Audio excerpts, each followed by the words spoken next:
जातिवाद से इनको बहुत प्रेम था, बार-बार हिंदू, हिंदू कहते थे। फिर हिंदू में ही क्या कह रहे हैं कि हिंदू में हम लोग जो हैं, इनका नंबूदरी ब्राह्मण जो हैं, वो बाकी जातियों का बच्चा, पहला बच्चा वो पैदा करेगा। व्यभिचार को जस्टिफाई करते हैं। तो भैया काहे का हिंदू? आप कैसा राष्ट्र चाहते हैं कि यहाँ पे रहें, तो जातियाँ भी आप चाहते हैं, यहाँ पे सब चीज़ चाहते हैं, या फिर चाहते हैं कि सब शादी-वादी करें, या सबका बच्चा आप पैदा करें, सबके सुहागरात आप मनाएँ, नंबूदरी ब्राह्मण मनाएँ? ऐसा राष्ट्र चाहते थे ये? देख लीजिए ये। भाई क्या लोग थे यार, ऐसे-ऐसे लोग इस धरती पर पैदा हुए, मतलब सोच के मुझे शर्म आती है यार। कमेंट में ज़रा बताइएगा कि अगर किसी व्यक्ति का ऐसी सोच है, क्या वो विचारधारा, क्या ये भारत के लिए सही है? किसी भी राष्ट्र के लिए सही है? ये क्या मानवीय विचारधारा है ये? बताएँ?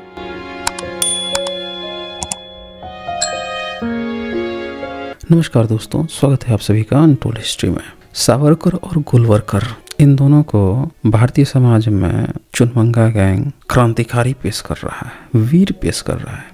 हकीकत क्या है? कभी आपने इनका इतिहास पढ़ा है? एक बार इतिहास इनका अच्छे से जान लीजिए और फिर देखिए कि ये क्या है, क्या किया इन लोगों ने। भारत के पूरे बहुजन समाज के लिए इन्होंने क्या किया, संपूर्ण भारतीयों को लिए क्या किया। भारत में कई सारे क्रांतिकारी हुए, कई सारे समाज सुधारक हुए। इन लोगों ने कौन सा समाज सुधार किया, तो इसकी ना बड़ी डिटेल्स में यहाँ पे जानकारी दी गई है। वीडियो को अंतिम तक देखिए, लाइक कीजिए, शेयर कीजिए, ताकि हर व्यक्ति तक ये सच्चाई पहुंच सके। इस वीडियो को अंतिम तक देखने के लिए बहुत बहुत धन्यवाद। जल्दी मिलते हैं एक नए वीडियो के साथ।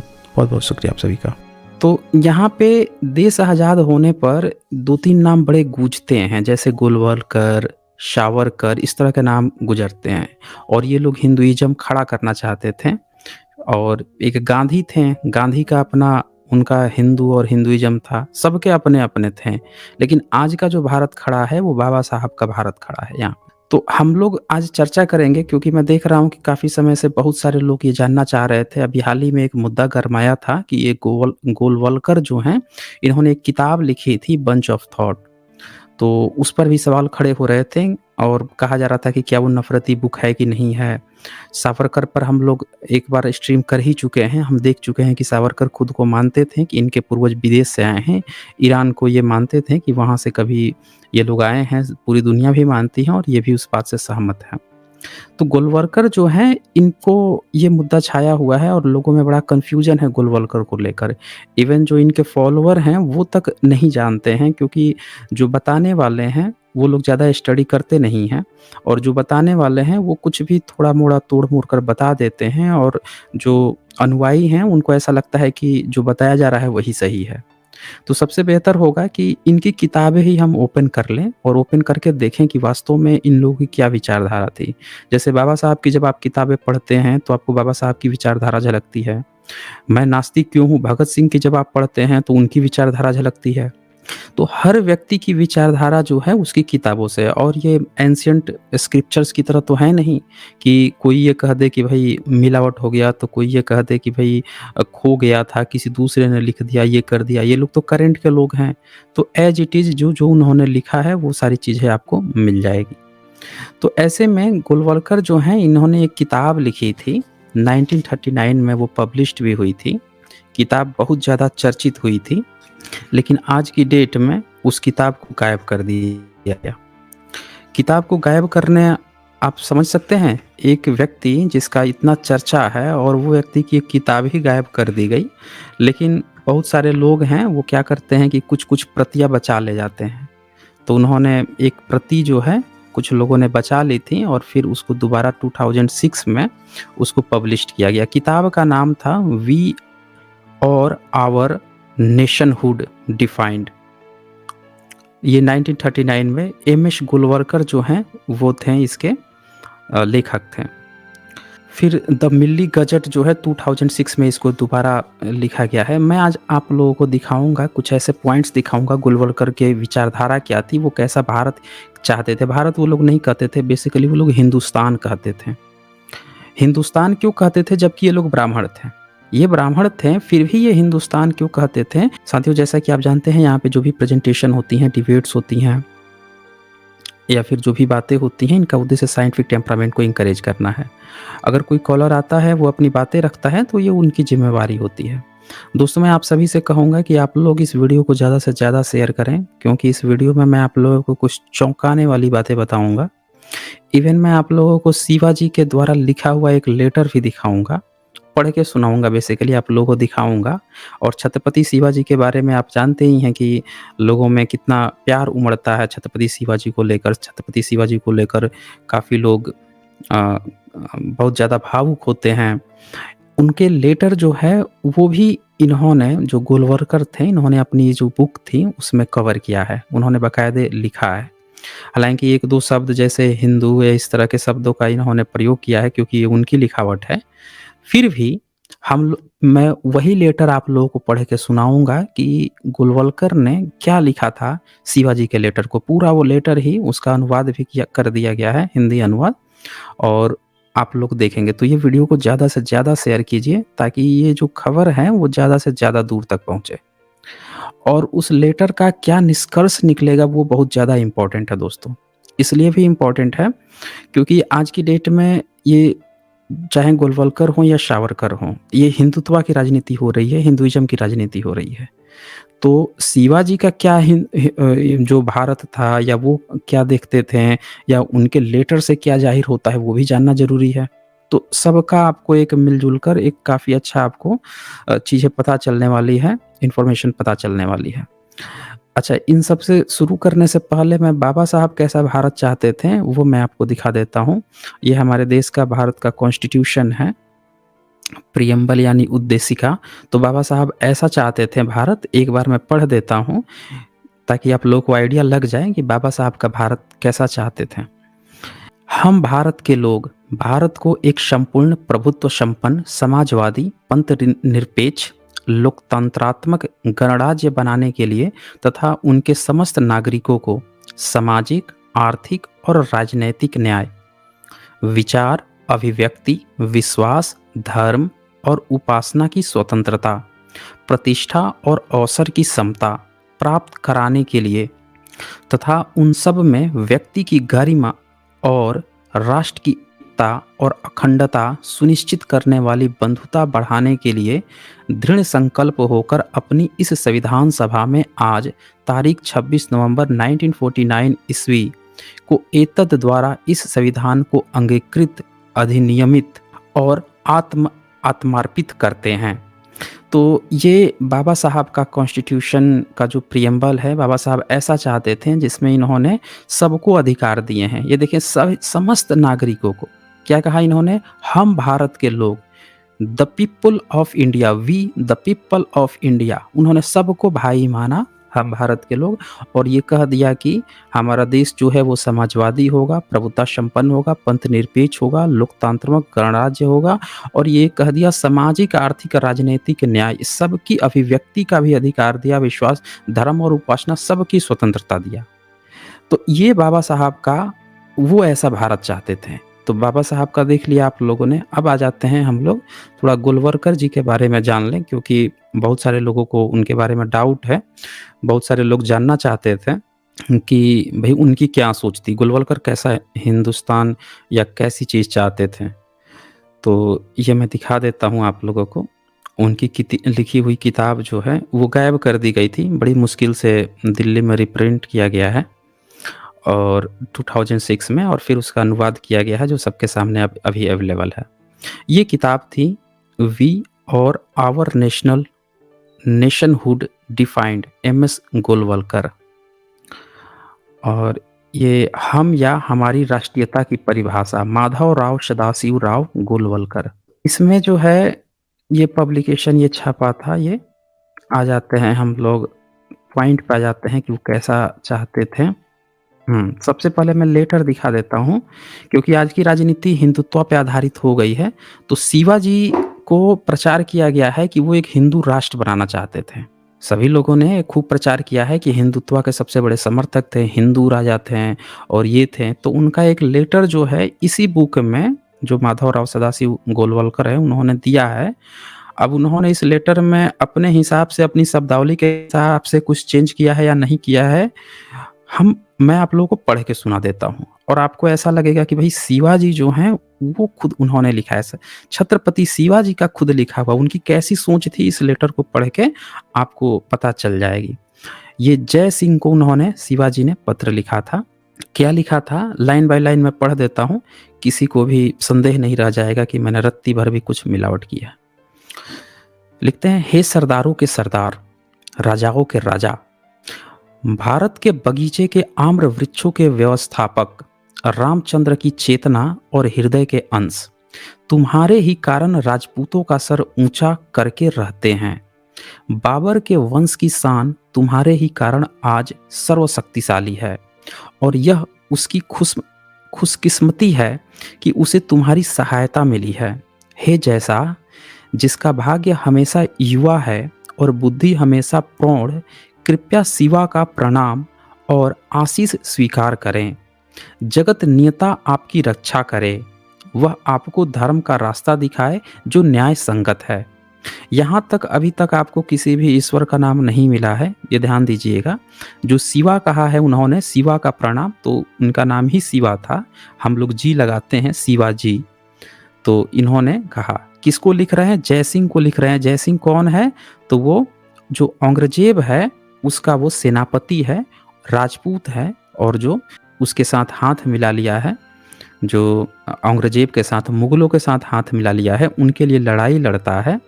और उसकी बेटी का शादी भी औरंगजेब की बेटे से हुआ था, जो औरंगजेब के मरने के बाद से वो राजा भी बना था। तो अब आगे लिखते हैं शिवाजी यहाँ पे, मैंने सुना है कि आप मुझसे युद्ध करने तथा दक्कन को अपने अधीन करने के लिए आए हैं।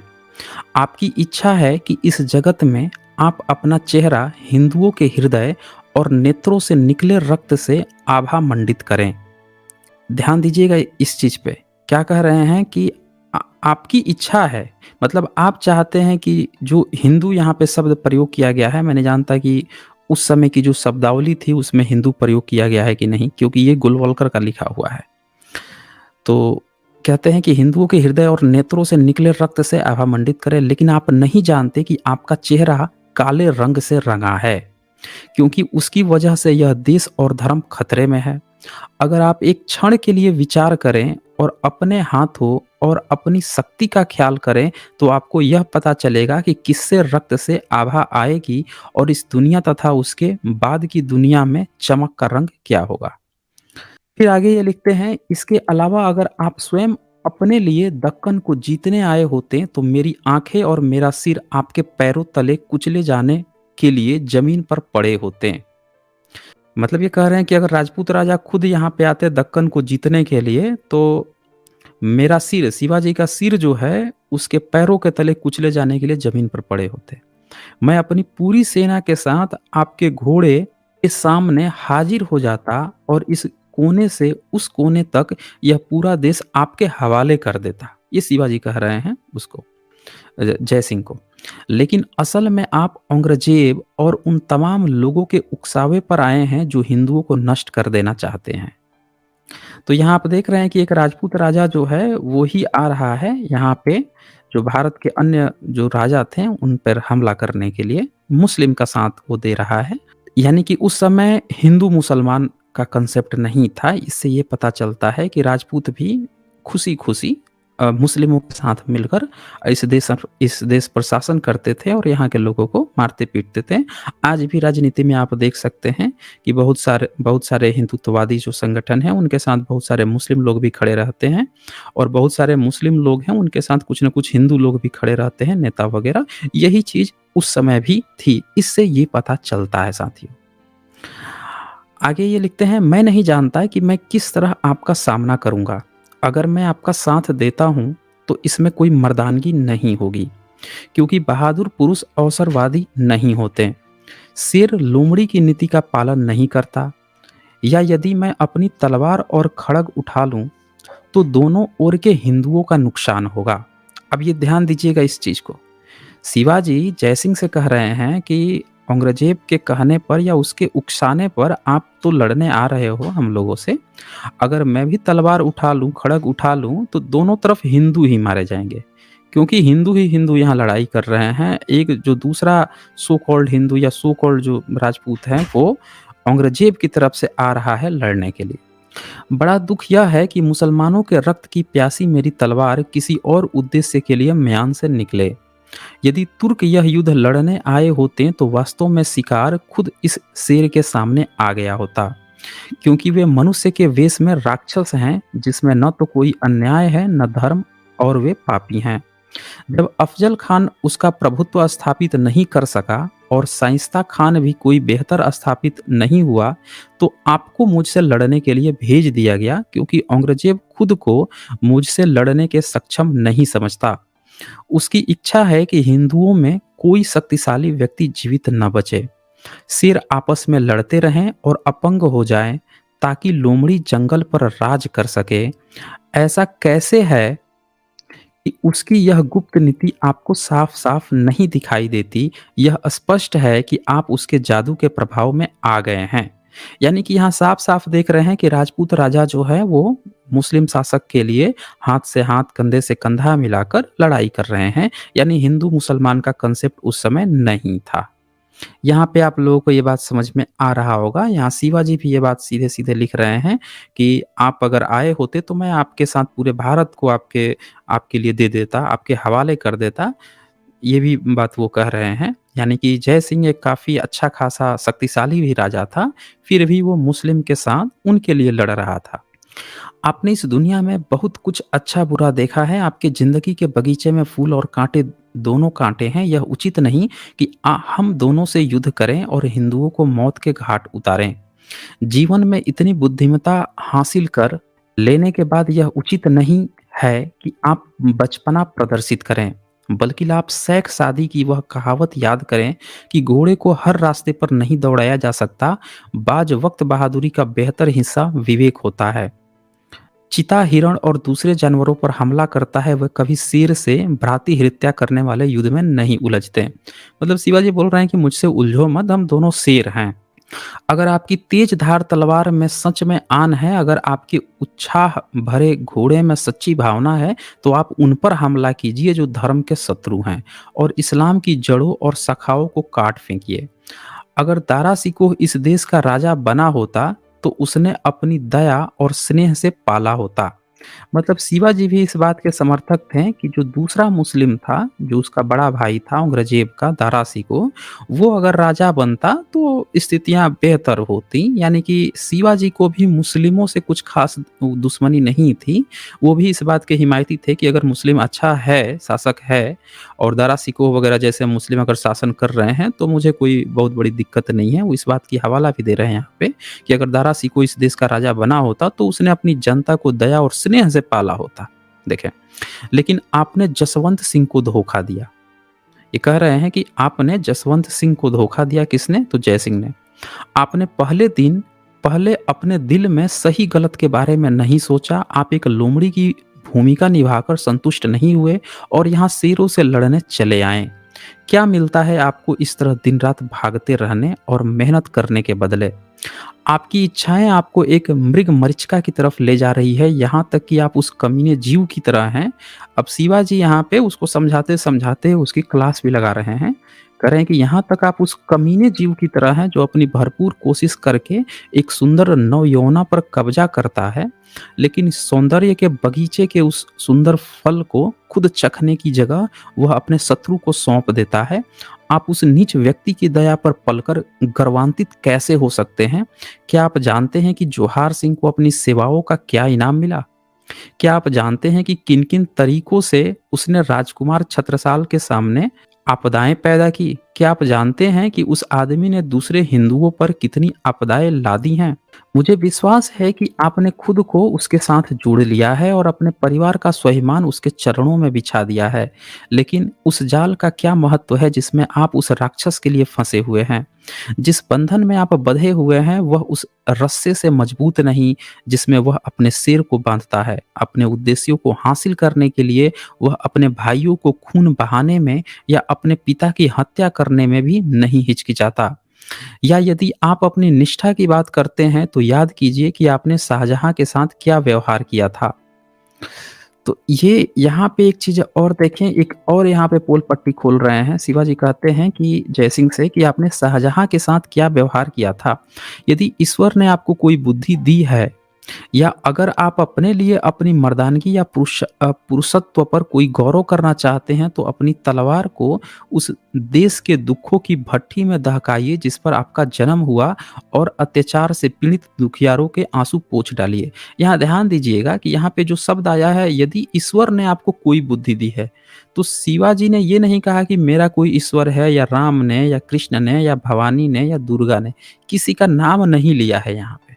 एक चीज ध्यान दीजिएगा यहाँ पे, उन्होंने कहा कि ईश्वर है तो आपको बुद्धि दी है, अपने को नहीं कहा। यानी कि ये उसके ईश्वर की बात कर रहे हैं जो जय सिंह है उसका, अपना इन्होंने किसी पर्टिकुलर नाम भी नहीं लिया है। यह हमारा आपस में लड़ने का वक्त नहीं है, क्योंकि हिंदू एक गहरे संकट का सामना कर रहे हैं। उसके षड्यंत्रों की वजह से हमारे बच्चे, हमारा देश, हमारी संपत्ति, हमारे ईश्वर, देखिए यहाँ पे लिखे हैं कि हमारे ईश्वर, पर यहाँ पे कहीं भी किसी ईश्वर का नाम नहीं है कि राम के भक्त थे या कृष्ण के भक्त थे या दुर्गा काली के भक्त थे या किसके थे, किसी का नाम नहीं है। ईश्वर, हमारे पवित्र पुजारियों सबके अस्तित्व पर खतरा है और सहनीय पीड़ा की अंतिम पीड़ा पार हो चुकी है। अगर कुछ दिन इसी तरह काम चलता रहा तो धरती से हमारा नामो निशान मिट जाएगा। मतलब शिवाजी भी ये बात देख रहे हैं कि किस तरह से औरंगजेब का कहर था चारों तरफ, और इसी तरह से चलता रहा तो धरती से नामो निशान मिट जाएगा।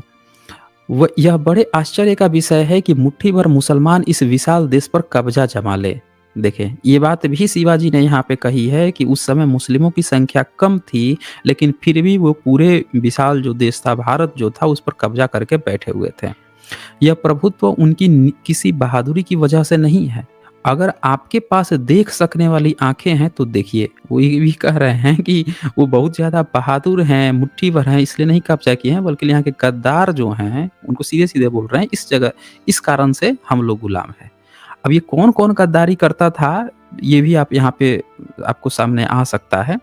अगर आपके पास देख सकने वाली आँखें हैं, सवाल ये था कि ब्राह्मण के पास चाणक्य नीति थी, ब्राह्मण के पास मनुस्मृति था, महाभारत था, गीता थी, 33 करोड़ देवी-देवता थे, इतने बड़े चमत्कारी मंदिर थे, इतने बाबा-ढाबा थे, रोज़ नए नित्य नए चमत्कार दिखाते हैं। श्राप था कि श्राप दे देगा तो लोग भस्म हो जाएँगे, फिर भी कुछ नहीं किया।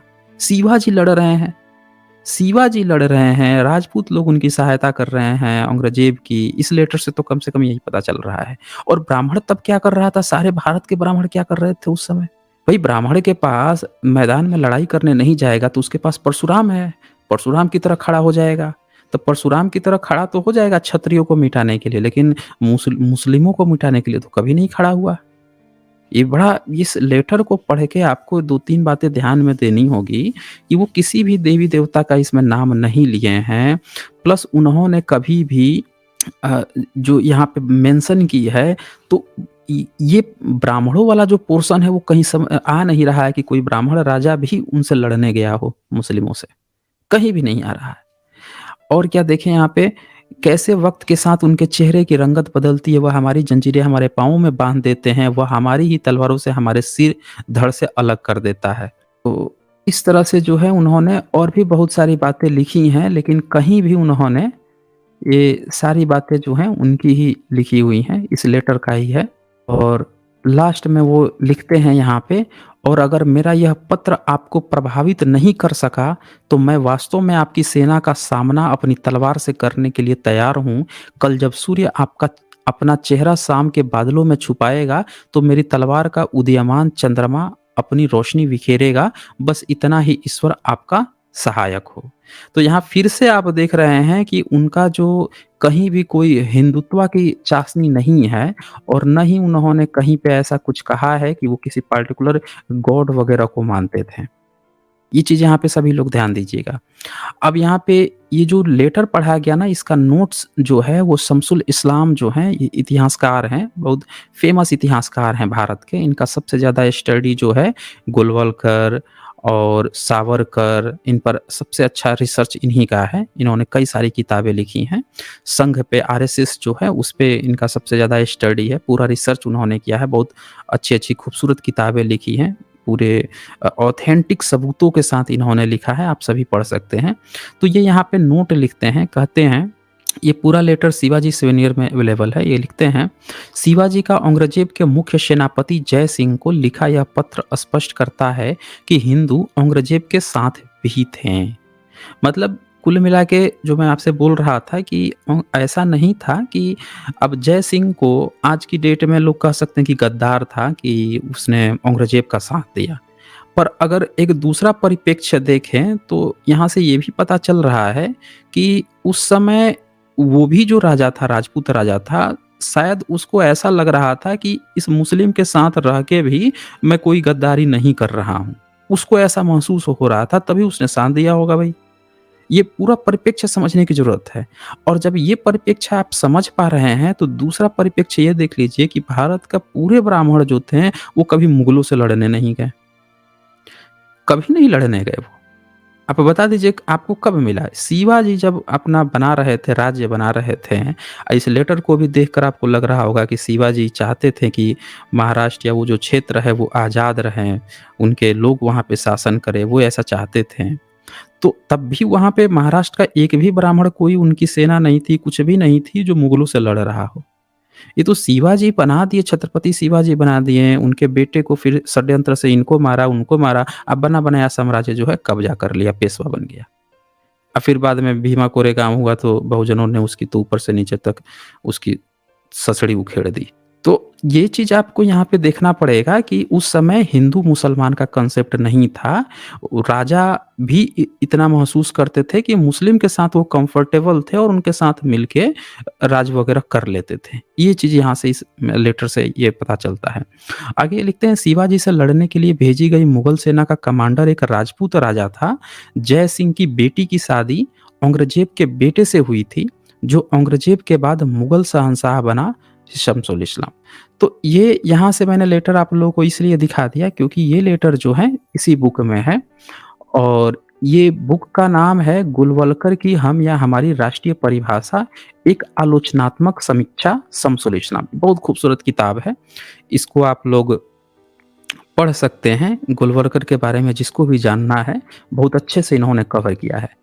अब हुआ क्या कि उनकी किताब का पूरा इस बुक में पूरा जो सेकंड 2 भागों में ये किताब है। पहले भाग में क्या किए हैं उन्होंने कि आलोचना की है कि जो गुलवलकर की जो किताब है, वी और आवर नेशनहुड वाली जो बुक है, उसके शब्दों को उठाया है और उस पर अपनी टिप्पणी दी है। और जो दूसरा पार्ट है इस बुक का, उसमें पूरा उसका हिंदी अनुवाद उन्होंने लगा दिया है कि वो गुलवलकर की किताब का क्या वो कहना चाह रहा था, वो पूरा एज़ इट इज़ उन्होंने सेकंड हाफ में इस बुक में दिया है। तो इसमें जो चैप्टर है कि नस्लवाद का बचाव, गोलवलकर की अब विचारधारा पर हम आ जाते हैं कि ये लोग कैसा विचारधारा चाहते थे। तो ये क्या चाहते थे, इनके मैं पहले सेंटेंस सुना देता हूँ कि इनके अनुसार, गोलवलकर के अनुसार, सच यह है कि हिंदुस्तान में एक प्राचीन हिंदू राष्ट्र है। ये गोलवलकर अपनी किताब में लिखते हैं कि सच यह है कि हिंदुस्तान में एक प्राचीन हिंदू राष्ट्र है। ये लोग कभी भी ये तो ब्राह्मणस्थान बोल देते हैं, ब्राह्मण थे ना, हिंदुस्तान आपको कहने की क्यों ज़रूरत पड़ रही है? उसका भी मैं कारण बताऊँगा कि ये लोग हिंदुस्तान ही क्यों कह रहे थे और हिंदू क्यों कह रहे थे। तो एक प्राचीन हिंदू राष्ट्र है और इसे निश्चित तौर पर होना ही चाहिए। यहाँ पे ये साफ-साफ ठोक के कह रहे हैं, नस्लवादी जो बातें हैं उसको ये कह रहे हैं कि हमें ये हिंदू राष्ट्र ही होना चाहिए। ये ऐसा ये सोचते थे गोलवलकर कि इनका जो आज का जो भारत है वो एक हिंदुस्तान और हिंदू राष्ट्र होना चाहिए और कुछ और नहीं, केवल हिंदू राष्ट्र। ये देखें यहाँ साफ-साफ लिखते हैं कि कुछ भी नहीं चाहिए मुझे, सिर्फ़ और सिर्फ़ हिंदू राष्ट्र चाहिए। वे सभी लोग जो राष्ट्रीय यानी कि हिंदू नस्ल, धर्म, संस्कृति और भाषा को मानने वाले होते हैं, वे स्वाभाविक रूप से वास्तविक राष्ट्रीय जीवन के खांचे से बाहर छूट जाते हैं। तो यहाँ पे आप ये बात देख पा रहे हैं, यहाँ पे इस चीज़ को थोड़ा-सा अच्छे से समझिएगा। देखें ये क्या कहते हैं। वे लोग जो राष्ट्रीय, मतलब राष्ट्र की इनकी परिभाषा क्या है कि हिंदू नस्ल। अगर आपकी हिंदू नस्ल है तभी आप राष्ट्रीयता की परिभाषा में आ रहे हैं। धर्म और संस्कृति और भाषा को मानने वाले हैं, तो आप जो है, जो वास्तविक राष्ट्रीय जीवन का खाँचा है उसे बाहर निकल जाएँगे। ये इनकी सोच थी। ये क्या कहते हैं, हम दोहराते हैं, हिंदुओं की धरती हिंदुस्तान में हिंदू राष्ट्र रहता है और रहना ही चाहिए। इन्होंने ठोक के अपनी उस किताब में लिखा था कि ये जो धरती है ये हिंदुस्तान है, हिंदुओं की है और इसको हिंदू राष्ट्र ही रहना चाहिए। आगे ये लिखते हैं, जो आधुनिक विश्व की नस्ल संबंधी वैज्ञानिक अवधारणा की सभी 5 जरूरतों को पूरा करता है, फलतः केवल वही आंदोलन सच्चे अर्थों में राष्ट्रीय है, जो हिंदू राष्ट्र के पुनर्निर्माण। अब इन्होंने 5 जरूरत बताया है, अब सुनिए ये क्या चीज़ है। कह रहे हैं कि हिंदू राष्ट्र के पुनर्निर्माण, इनको पुनर्निर्माण करना चाहते हैं हिंदू राष्ट्र का, पुनरुद्धव तथा वर्तमान स्थिति से इसकी मुक्ति का उद्देश्य लेकर चलते हैं। केवल वही राष्ट्रीय देशभक्त हैं जो अपने हृदय में हिंदू नस्ल और राष्ट्र के गौरवान्तीकरण की प्रेरणा के साथ कार्य को उद्धत होते हैं और इस लक्ष्य को प्राप्त करने के लिए संघर्ष करते हैं। बाकी सभी या तो गद्दार हैं और राष्ट्रीय हित के शत्रु हैं, या अगर दयापूर्ण पूर्ण दृष्टि अपनाए तो मूढ़पति हैं। अभी आपने पिछले कुछ समय से ये महसूस किया होगा कि जब भी आप कोई बात रखते थे तो तुरंत आपको कहा जाता था कि आप गद्दार हैं।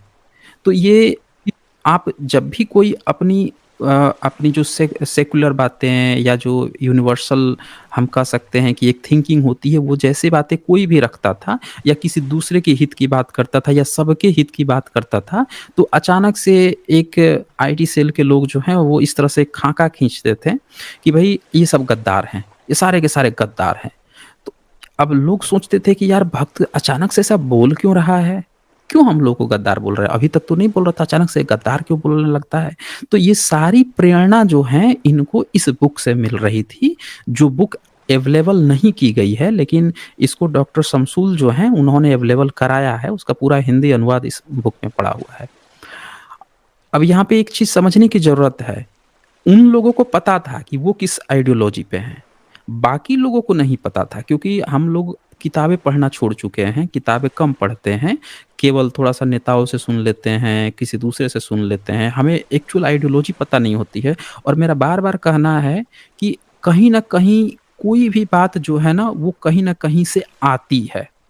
आपको जिसको भी जो लोग भी जो बातें कह रहे हैं, उनका आप वो देखें कि उनके आइडियोलॉजी में उनके हीरो कौन हैं।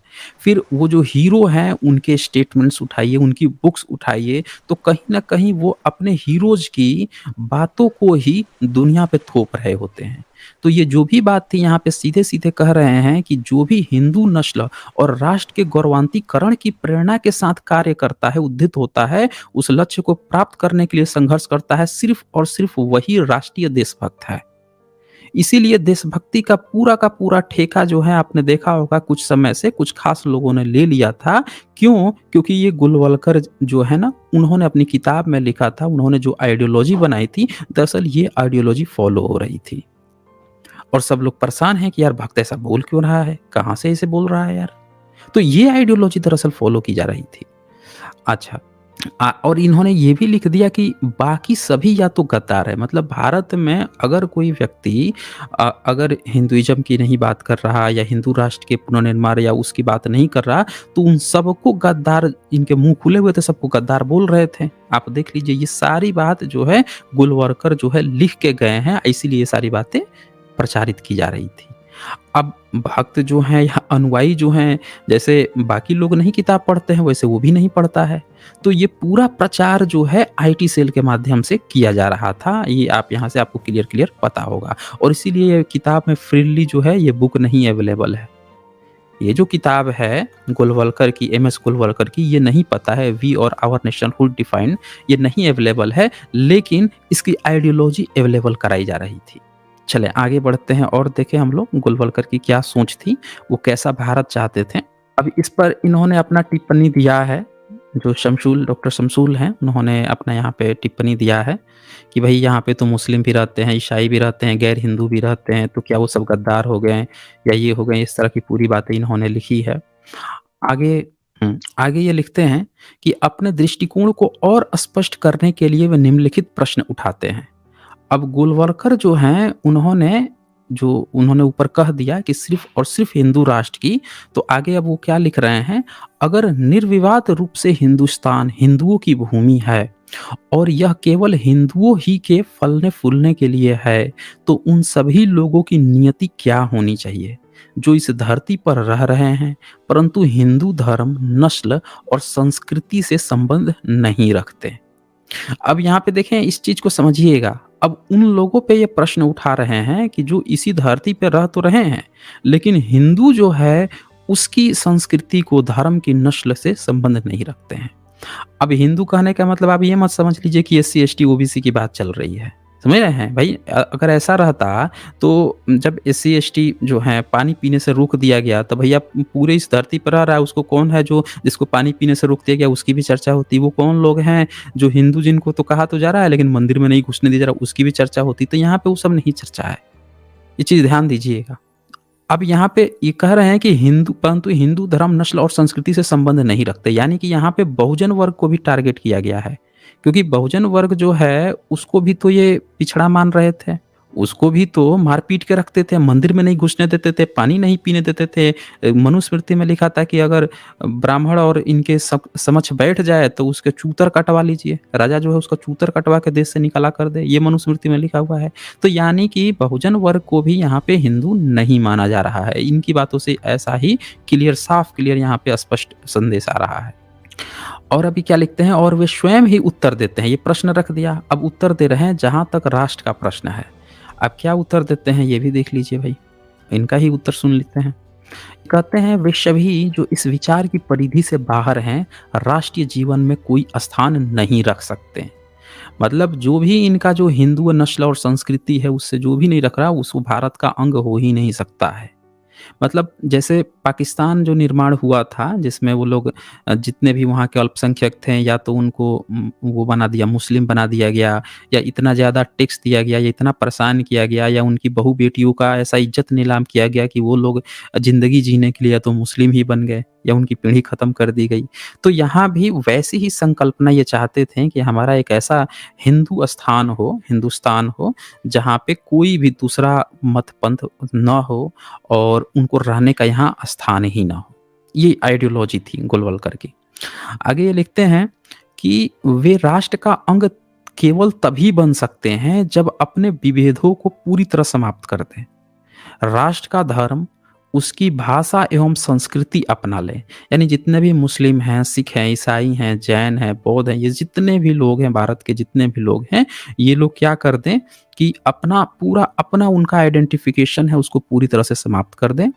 राष्ट्र का जो धर्म है, जो हिंदू राष्ट्र चाहते हैं उसको ही, और ये जो ब्राह्मणिकल संस्कृति जो लादना चाहते हैं, जैसे शूद्र बना के किसी को रखना चाहते हैं तो वो शूद्र बन के रहे, जिसको ये वैश्य बना के रखना चाहते हैं वो वैश्य बन के रहे, जिसको अछूत बना के रखना चाहते हैं वो उसी तरह से पालन करे, तब वो यहाँ का अंग बन सकता है, अन्यथा नहीं बन सकता है। और ये लिखते हैं और खुद को पूरी तरह राष्ट्रीय नस्ल में समाहित कर दें। राष्ट्रीय नस्ल मतलब आप समझ रहे हैं ना कि जो इनका हिंदुइज्म है, जो ब्राह्मणिज्म है, जो ब्राह्मणिज्म ये कहता है कि भाई वो मैं ब्राह्मण हूँ, ये क्षत्रिय है, ये वैश्य है, तुम शूद्र हो तो आपको ऐसे ही बन के रहना पड़ेगा। इनकी आइडियोलॉजी में वो ये चाहते थे। आगे ये कहते हैं जब वे अपनी नस्ली, धार्मिक एवं सांस्कृतिक अंतरों को बनाए रखते हैं, केवल विदेशी हो सकते हैं। अब यहाँ पे इन्होंने साफ-साफ एक बात कह दिया है कि अगर वो इसी देश में रह के अपनी जो उनकी धार्मिक अपना धर्म मान रहे हैं या अपना नस्ल मान रहे हैं या अपनी संस्कृति मान रहे हैं तो वो यहाँ के विदेशी हैं फिर वो इस देश के नहीं हैं। उनको साफ-साफ इन्होंने यहाँ पे लिख दिया है, गोलवलकर ने अपनी उस बुक में लिखा हुआ है। जो राष्ट्र के प्रति या तो मित्रवत हो सकते हैं या शत्रुतावत। तो ये साफ-साफ बोल रहे हैं कि ये विदेशी हैं जो या तो मित्र होंगे इस देश के या फिर सीधे-सीधे शत्रु हो जाएँगे। तो ये आप देख पा रहे हैं कि ये उनकी सोच थी, ऐसा वो अपना हिंदुइज़्म चाहते थे, ऐसा हिंदुस्तान चाहते थे। गोलवलकर जो हैं उनका हिंदुस्तान ऐसा था। अच्छा, आगे गोलवलकर के अनुसार अब ये देखें क्या कहते हैं। यहाँ यह दिमाग में रखना बहुत ज़रूरी है कि वे प्राचीन राष्ट्र अपनी अल्पसंख्यक समस्या को कैसे हल करते हैं। वे अपनी राजनीतिक व्यवस्था में किसी को अलग तत्व को मान्यता देने की जिम्मेवारी नहीं लेते। बाहर से आए लोगों की जनगण की प्रमुख आबादी राष्ट्रीय नस्ल की संस्कृति और भाषा अपनाकर उसकी आकांक्षाओं को साझा कर अपने विदेशी मूल को पूरी तरह भुलाकर और अपने अलग अस्तित्व की चेतना को पूरी तरह छोड़कर खुद को पूरी तरह से उस नस्ल में विलीन कर देना होता है। मतलब ये वही बात कह रहे हैं कि अगर भारत में रह रहे हो तो भैया आपको आपका जो भी आप मुस्लिम बने हो, सिख, ईसाई जो भी कुछ बने हुए हो, सब चीज़ हटा दो। हटाकर यहाँ जो नस्लीय या यहाँ की जो संस्कृति है वही चीज़ आपको एक रूप से एक्सेप्ट कर लेना होगा और यही हिंदू राष्ट्र होगा। अन्यथा आप विदेशी हैं इस देश में। ये लिखते हैं अगर वे ऐसा नहीं करते हैं, अगर आप ऐसा नहीं करोगे तो उन्हें राष्ट्र के रहमो-करम पर राष्ट्र की सभी संहिताओं और परंपराओं से बंधकर केवल एक बाहरी की तरह रहना होगा।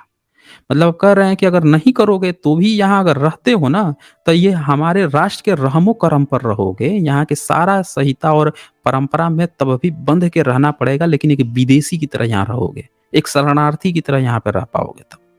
जिनको किसी अधिकार या सुविधा की तो छोड़िए, किसी विशेष संरक्षण का भी हक नहीं होगा।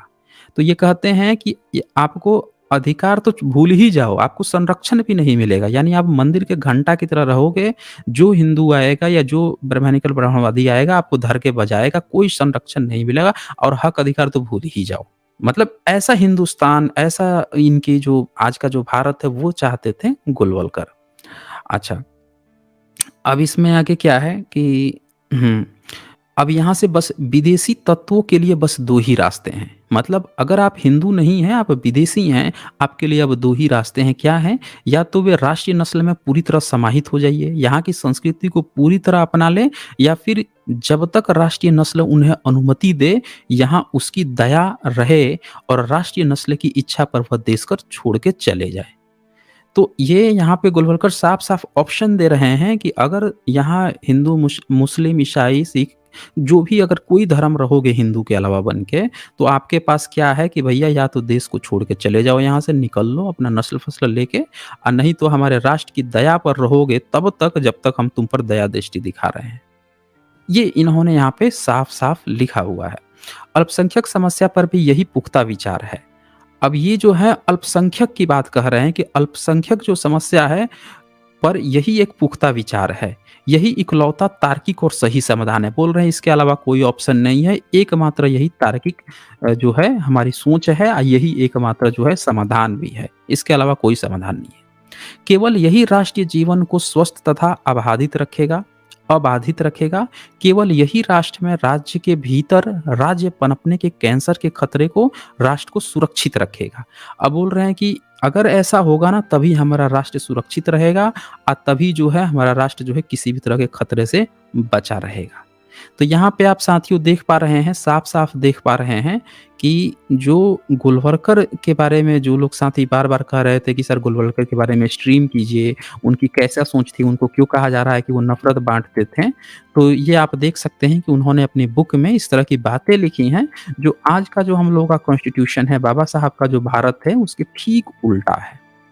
हम लोग एक डाइवर्सिटी में रहते हैं, हमारा कॉन्स्टिट्यूशन की मूल भावना ही है कि हम भारत के लोग, और यहाँ पे गोलवलकर जो हैं उनकी सोच है बिल्कुल डिफरेंट है। गोलवलकर की सोच बिल्कुल आप समझे कि 180 वो एक ठीक उल्टी दिशा में वो बातें कर रहे हैं। अभी हम जानते हैं कि जो अमेरिका में गूगल है, गूगल का सीईओ कौन है? एक ब्राह्मण है ना? सुंदर पिचई। तो भाई आप ये देखें कि विदेश जो है वो यहाँ के लोगों को, भारतीयों को बुला के अपने यहाँ कोई पद पोस्ट दे दे रहा है। लेकिन हमारे यहाँ क्या सोच है कि अगर यहाँ पे कोई दूसरा कोई रहेगा तो हमारे रहमो-करम पे रहेगा, और नहीं तो फिर उसको कोई सुरक्षा-वुरक्षा भी नहीं मिलेगी, और उसको हमारी दया पर रहेगा, नहीं तो वो विदेशी रहेगा। ये यहाँ पे ये ऐसी सोच थी, ऐसा हिंदुस्तान या भारत चाहते थे। अब आगे जो है ये यहाँ पे लिखते हैं कि यह आगे बढ़ने की जागृत नस्ली चेतना ही है, लेकिन इसे उसी राह पर आगे बढ़ना चाहिए जिस पर इसका प्राचीन पारंपरिक पथ ले जाता है। वास्तव में अपने लिए परंपरा द्वारा सिखाए गए रास्ते पर चलने से खुद को नहीं रोक सकते। तो इस तरह की बहुत सी बातें हैं जो इन्होंने लिखी हैं। सारी बातें तो मैं नहीं कवर कर सकता, मैं कुछ-कुछ बातें जो हैं वो दिखा देता हूँ। यहाँ पे इन्होंने जो नस्ली और साम्राज्यवादी महत्वाकांक्षाओं में जर्मनी वगैरह जो हैं, उनको भी उन्होंने खूब महिमा मंडन किया था। दरअसल आपने आजकल देखा होगा कि जो इज़राइल है उस पर बहुत सारे देशों के क्वेश्चन खड़े होते हैं कि इज़राइल अपने पड़ोसियों के साथ सही बिहेव नहीं करता है, किसी भी हद तक जाता है और षड्यंत्र करता है, इस तरह के उस पर भी आरोप लगते हैं। मुस्लिमों से उसकी लड़ाई रहती है हमेशा। तो उस समय जर्मनी जो था, वो उस समय बहुत ज़्यादा हाइलाइटेड था अपनी फासीवादी सोच के लिए। तो जिस तरह से आज की डेट में इज़राइल की वाह-वाही चलती है, उसी तरह से उस समय जर्मनी की भी खूब वाह-वाही चलती थी। लेकिन इतिहास गवाह है कि जर्मनी को सबने फासीवादी माना और उसका ये खूब महिमा मंडन भी किए हैं। यहाँ पे लिखा भी हुआ है कि उनका महिमंडन बिना किसी संकोच के निम्न शब्दों में जारी रहा। ये मतलब जो नीचे के शब्द हैं ये गोलवलकर के हैं, ये क्या लिखते हैं, एक और देश जिस पर आजकल दुनिया भर की सबसे ज़्यादा निगाहें हैं वह है जर्मनी। उसकी तारीफ में लिख रहे हैं गोलवलकर। ये लिखते हैं, यह राष्ट्र एक बेहद ध्यानाकर्षित करने वाला उदाहरण पेश करता है। मतलब उस समय का जो हिटलर का जो तानाशाही था वो इनको पसंद था। गोलवलकर को, सावरकर को भी पसंद था। वो लिख रहे हैं, उदाहरण पेश करता है, ध्यान आकर्षित करने वाला उदाहरण पेश करता है। आधुनिक जर्मनी ने इसके लिए बहुत कोशिश की है और काफ़ी हद तक उसने अपने पास वंशानुगत रूप से रहे उस संपूर्ण भूभाग को फिर से अपने नियंत्रण में ले लेने की आकांक्षा को पूरा भी किया है। यानी ये चाहते थे कि अगर भारत भी आज़ाद हो जाता तो यहाँ पे जिस तरह से हिटलर ने यहूदियों को सारे एक्सपेरिमेंट कर दिए थे, उनको महीनों-महीनों खाने नहीं देता था, उनकी हड्डियाँ ढाँचा निकल गया था, बहुत टॉर्चर करके रखता था। तो ये इन लोगों को पसंद था। ये भी चाहते थे कि यहाँ पे जो विदेशी रहेगा या जो हमारी संस्कृति सभ्यता से परे इतर सोचेगा, उसकी हम ऐसी ही हालत कर देंगे। ये उसमें खुश हैं। यहाँ पे देखें, आप देख सकते हैं। तारीफ़ के पुल बाँध रहे हैं, कह रहे हैं कि काफ़ी हद तक उसने अपने पास वंशानुगत रूप से रह रहे संपूर्ण भूभाग को फिर से अपने नियंत्रण में ले लेने की आकांक्षा को पूरा भी किया है, जो राजनैतिक विवादों के परिणामस्वरूप भिन्न-भिन्न राज्यों के तहत भिन्न-भिन्न देशों में विभाजित हो गए थे। मतलब साम्राज्यवाद को भी अच्छा मान रहे हैं कि दूसरे-दूसरे राज्यों को हड़प के अपने में मिला लेना, जो कि चीन ने किया है। चीन भी आप देखें कि अपने पड़ोसी राज्यों को मिला-मिला के और वो कर लिया था। लेकिन हम भारत लोग जो हैं, ऐसी सोच होने के बाद से भी कभी हम लोग की ऐसी सोच नहीं रही कि किसी दूसरे का हड़पें, उल्टे अपना ही गँवाते आए हैं। मिसाल के तौर पर ऑस्ट्रिया, प्रशिया, जर्मनी और बावेरिया जैसे दूसरे प्रदेशों की तरह महज एक राज्य था जिसने मिलकर जर्मनी बना था। तार्किक दृष्टि से ऑस्ट्रिया जो एक स्वतंत्र देश नहीं बल्कि जर्मनी का ही हिस्सा होना चाहिए।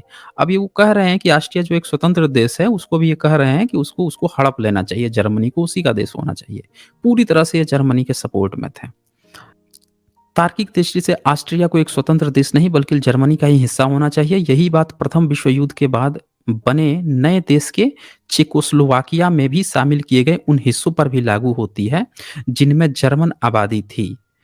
अपनी पितृभूमि में वह एक ऐसे निश्चित गृह देश के लिए जिसमें उस नस्ल के कुछ पारंपरिक लगाव हैं जो एक सच्ची राष्ट्रीय अवधारणा का आवश्यक हिस्सा है, गौरव जागृत हो गया है और उससे यह खतरा पैदा हो गया, इस समूचे वंशानुगत भूभाग पर एक एकीकृत अभूतपूर्व और निर्विवाद जर्मन साम्राज्य स्थापित करने के लिए वह एक और विश्व युद्ध न भड़का दे।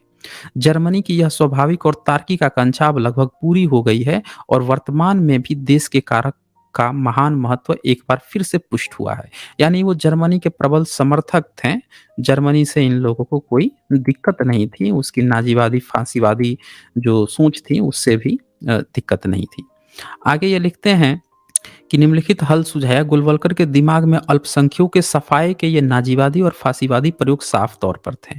शमसुल हक ने यहाँ पे लिखा है कि गोलवलकर उनके दिमाग में चल क्या रहा था, उनकी लेखनी से ऐसा लगता है कि वो यहाँ के जो अल्पसंख्यक थे भारत में, जितने भी जो अल्पसंख्यक बाकी के जो थे, ईसाई हो गए, मुस्लिम हो गए, सिख हो गए, बौद्ध जैन सब हो गए, साफ साफ यहाँ पे क्या आते हैं, उनके लिए इसी तरह की नाजीवादी और फांसीवादी प्रयोग थे। ये लिखते हैं, चतुर प्राचीन राष्ट्रों के अनुभव से अनुमोदित इस दृष्टिकोण से हिंदुस्तान की विदेशी नस्लों को या तो निश्चित तौर पर हिंदू संस्कृति और भाषा अपना लेनी चाहिए। ये पूरे इस बात के प्रबल समर्थक थे कि जितने भी जो लोग अपने को हिंदू के अलावा कुछ कह रहे हैं उन सबको हिंदू बन जाना चाहिए। भारत में जो रहेगा वो सबको हिंदू बन जाना चाहिए। इसके समर्थक थे, हर नस्ल जो है उसको हिंदू बन जाना चाहिए। हिंदू धर्म का सम्मान तथा उस पर श्रद्धा रखना सीखना चाहिए। हिंदू नस्ल और संस्कृति यानी हिंदू राष्ट्र के गौरवगान के अलावा किसी और विचार को मन में नहीं लाना चाहिए और हिंदू नस्ल में समाहित हो जाने के लिए अपनी पृथक पहचान त्याग देनी चाहिए, या फिर वे इसे देश में पूरी तरह से हिंदू राष्ट्र के अधीन बिना किसी दावे के, बिना किसी भी विशेषाधिकार के और उससे भी आगे बिना किसी भी वरीयतापूर्ण व्यवहार के, यहाँ तक कि बिना किसी नागरिक अधिकार के रह रह सकते हैं। उनके लिए कोई और रास्ता अपनाने की छूट तो कम से कम बिल्कुल नहीं होनी चाहिए। हम एक प्राचीन राष्ट्र हैं, हमें उन विदेशी नस्लों से जिन्होंने रहने के लिए हमारे देश को चुना है ऐसे ही निपटना चाहिए जैसे प्राचीन राष्ट्र निपटते हैं। तो यहाँ पे आप साफ-साफ देख रहे हैं कि इनकी जो सोच है वो इस तरह से है कि आप कोई भी आपके पास ऑप्शन ही नहीं है, आपको हिंदू बनना ही पड़ेगा अगर भा यहाँ पे हिंदुस्तान में रहना है। तो ये इनकी सोच थी। ये आप यहाँ पे साफ-साफ देख सकते हैं। चलें आगे हम बढ़ते हैं।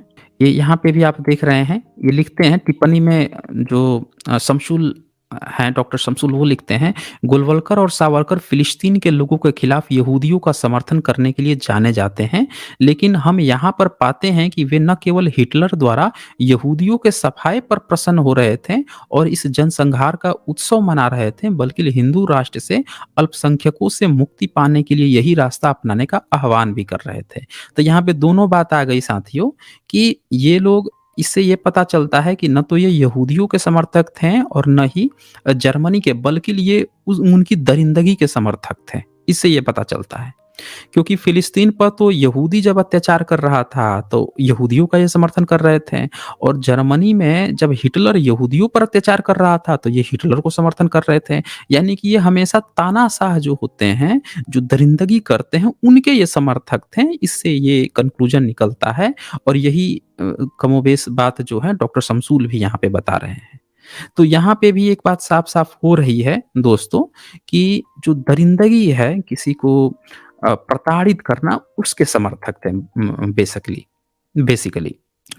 आगे यहाँ पे ये लिखते हैं गोलवलकर क्या कहते हैं, जर्मन नस्ल का गर्व आज चर्चा का विषय बन गया है। नस्ल तथा उनकी संस्कृति की शुद्धता बनाए रखने के लिए, देखें ये ध्यान दीजिएगा, ये जर्मनी की क्यों तारीफ कर रहे हैं कि इनको लग रहा है कि वह अपनी नस्ल और अपनी संस्कृति की शुद्धता बनाए रखने के लिए। तो ये इनका दरअसल एक गुस्सा है भारत पे। इनको लगता है कि हम भारत में हम ब्राह्मण हैं, हमारी नस्ल है और हमारा नस्ल यहाँ पे बरकरार रहना चाहिए। तो फ़िल्में आप देखते हैं ना कि जिस फ़िल्मों में तुरंत आता है विलेन को पीट-पाट देता है, ये कर देता है और तरह-तरह के लंबे-लंबे डायलॉग मारता है। तो ये भड़ास यहाँ पे निकल रही है गोलवलकर की और यहाँ पे आप साफ-साफ देख पा रहे हैं कि ये एक ऐसा हिंदुस्तान चाह रहे हैं जिसमें इनका बहुबोल हो, बोल वचन हो और बाकी लोग बिल्कुल हाशिए पर हों। जैसे ये शूद्र को सोचते हैं, मार दो, पीट दो, पानी मत पीने दो, उनको लतिया के रखो, ऐसी इनकी कल्पना रख रहे हैं। ज़रा सोचिए बाकी जितने जो विदेशी लोग हैं उनको तो ये म्लेच्छ कहते हैं। अब वो हिंदू बन भी जाएँगे तो वो इनके लिए शूद्र होंगे। वो तो इनके लिए शूद्र होंगे ना, ब्राह्मण तो ये बनाएँगे नहीं। आज तक इन्होंने धर्म परिवर्तन कराकर किसको-किसको ब्राह्मण बनाया है। याद कीजिए ज़रा आप। परशुराम जो ब्राह्मण था, उसने तो नियम बना दिया था कि किसी क्षत्रिय को कि वो नहीं देगा, क्या बोलते हैं, एजुकेट नहीं करेगा। कर्ण जब गया था उसके यहाँ, तो कर्ण को वो नहीं देता। अगर जान जाता कि ये कुंती-वुंती का पुत्र है ये, तो नहीं देता, उसको एजुकेट ही नहीं करता। तो वो उसने तो नियम बना लिया था ना उसने। तो यहाँ पे एक चीज़ आपको समझना पड़ेगा, इस चीज़ को थोड़ा-सा देखना पड़ेगा, कर्ण और परशुराम वाला मैटर। यहाँ पे एक चीज़ यहाँ ध्यान से देखिए कि जो गोलवलकर हैं उनका ये कहना है कि हम एक ऐसा राष्ट्र तो चाहते हैं जहाँ पे इनकी जो वर्ण व्यवस्था है वो बने और जितने विदेशी हैं वो सब बन जाए, लेकिन इन्होंने ये कहीं भी नहीं कहा है कि अगर तुम हिंदू बनोगे तो हिंदू के कौन से पायदान पे रहोगे। मतलब शूद्र वाला पायदान पे रखेगा कि आपको ब्राह्मण बना लेगा या आपको क्षत्रिय बना देगा या वैश्य बनाएगा, इसके बारे में कोई चर्चा नहीं है दोस्तों। ये चीज़ यहाँ ध्यान देने की ज़रूरत है। यहाँ पे क्या लिखते हैं, नीचे क्या लिख रहे हैं, एक एकीकृत समग्रता में घुलना-मिलना लगभग असंभव ही है। ये बोल रहे हैं कि अगर सबकी अपनी-अपनी आइडेंटिटी है तो कतई भी घुलना-मिलना असंभव है। यह हिंदुस्तान में हमारे लिए अच्छा सबक है, सीखें और लाभान्वित हों। हम लोग के लिए बहुत सबक है, जर्मनी की तरह हम लोगों को सीखना चाहिए और देश के सामी नस्लों यहूदियों से स्वच्छ करके जर्मनी ने पूरी दुनिया को स्तब्ध कर दिया है। देखिए यहाँ पे यहूदियों पर जो उत्पीड़न हो रहा है उसका ये समर्थन भी कर रहे हैं कि देखिए जर्मनी जो है उसने यहूदियों से स्वच्छ करके, उनको मार पीट के, काट के, बुरा करके जर्मनी को पूरी दुनिया को स्तब्ध कर दिया। हम लोगों को भी ऐसा करना चाहिए, हम लोगों को ऐसा सबक सीखना चाहिए हिंदुस्तान में। ये नीचे ये लिखते हैं इस बात को। अच्छा, तो आप लोगों को तो अब एक आइडिया तो आ गया होगा क्योंकि गोलवलकर जो हैं वो तो अभी है नहीं कि आप उनकी बात सुन पाएँगे। जो किताब में लिख के गए हैं उनसे आप लोग को आइडिया आ रहा होगा कि कैसी उनकी सोच थी, कैसा वो भारत चाहते थे। इसी तरह से और भी इन्होंने बहुत सारी बातें लिखी हैं। इन्होंने तो जब पूरा रिसर्च है तो हर पॉइंट को ही उन्होंने उनके हर शब्द को उठा-उठा के इन्होंने लिखा है बहुत अच्छे से। मैं कुछ और पॉइंट दिखा देता हूँ। ये पूरा जब आप पढ़ेंगे तो आपको बहुत सारे पॉइंट मिलेंगे, भयंकर पॉइंट हैं यहाँ पे। मैं कुछ आप लोगों को मुख्य चीज़ दिखा देता हूँ। हुँ, ये यहाँ पे क्या लिख रहे हैं उसको भी ज़रा एक बार ध्यान से देखने योग्य है। इसी प्रकार गोलवलकर के अनुसार महान हिंदू नस्ल की यह धरती हिंदुस्तान। इनका ये मानना है कि हिंदुस्तान जो है ये दुनिया की सबसे अच्छी नस्ल यहाँ पे है, फिर भी हम गुलाम थे। अरे भैया हम गुलाम क्यों थे? जर्मनी एक आदर्श टुकड़ा है जो हर तरह के एक देश कहे जाने वाले के योग्य है। यहाँ वह सब कुछ है जिसके आधार पर दुनिया इसे एक राष्ट्र कह सके। मतलब जब लड़ाई हुआ, द्वितीय विश्व युद्ध हुआ, जब जर्मनी का बुरा हाल हो गया, हम सब जानते हैं कि जर्मनी को, हिटलर को पूरी दुनिया गाली देती है कि उसने इतने लोगों को मारा, इतने लोगों को उसने युद्ध लड़वा के वो कर दिया। उसकी ये कितनी तारीफ़ किया करते हैं, बहुत पूरा-पूरा तारीफ़ किया है, इससे ये पता चल रहा है दोस्तों। अब वही तारीफ़ कितना पढ़ा जाए, आगे बढ़ते हैं, कुछ और पॉइंट्स हो तो उसको देख लेते हैं। घोषणा की हाँ, देखें ये, हमें प्रबुद्ध आर्य तथा शेष को म्लेच्छ कह दिया जाता था। ये गोलवलकर जो हैं, ये लिखे भी हैं यहाँ पे। यहाँ पे बात आती है कि हम लोगों को, इन लोगों की जो सोच थी उसके हिसाब से हम प्रबुद्ध, आर्य तथा शेष को म्लेच्छ कह दिया जाता था। बताइए, सोचिए कि अपने को श्रेष्ठ मान लेते थे, खुद ही पीठ थपथपा देते थे, या पूरी दुनिया को म्लेच्छ कह देते थे, या म्लेच्छों को फिर ये कह रहे थे कि हिंदू बन जाओ। तो म्लेच्छ जब हिंदू बनेगा तो उसको आप कौन-सा ब्राह्मण बना देंगे या शूद्र बनाएँगे? ये भी बता देना चाहिए था उनको। इसके अलावा गोलवलकर बताते हैं कि इस महान हिंदू नस्ल के पास एक प्रख्यात हिंदू धर्म था जो ऐसा है। अब ये भी देखिए इन्होंने इतिहास का कैसे एबीसीडी कर दिया है, वो ध्यान से सुन लीजिए। ये गोलवलकर क्या लिखते हैं कि इकलौता धर्म है जिसे इस नाम के काबिल समझा गया है, जो अब भी अपनी विविधता में भी जैविक रूप से एक है, और जो हर स्तर, हर दर्जे, हर रुचि और हर क्षमता के व्यक्ति की श्रेष्ठ आकांक्षाओं को पूरा कर सकता है। हाँ, देखिए ये लिख दिया ना इन्होंने कि हर दर्जे, हर रुचि, हर क्षमता के व्यक्ति को श्रेष्ठ आकांक्षाओं को पूरा कैसे? तो भई आप यहाँ पे जो नाला साफ कर रहा है उसकी आकांक्षा कैसे पूरा होगी? जो चमड़ा और मछली-वछली का कारोबार कर रहा है, जो नाव वगैरह का काम कर रहा है, जो बढ़ई कर रहा है, उनकी आकांक्षा कैसे पूरा कर सकता है? शूद्र बना के? अंत्यज बना के?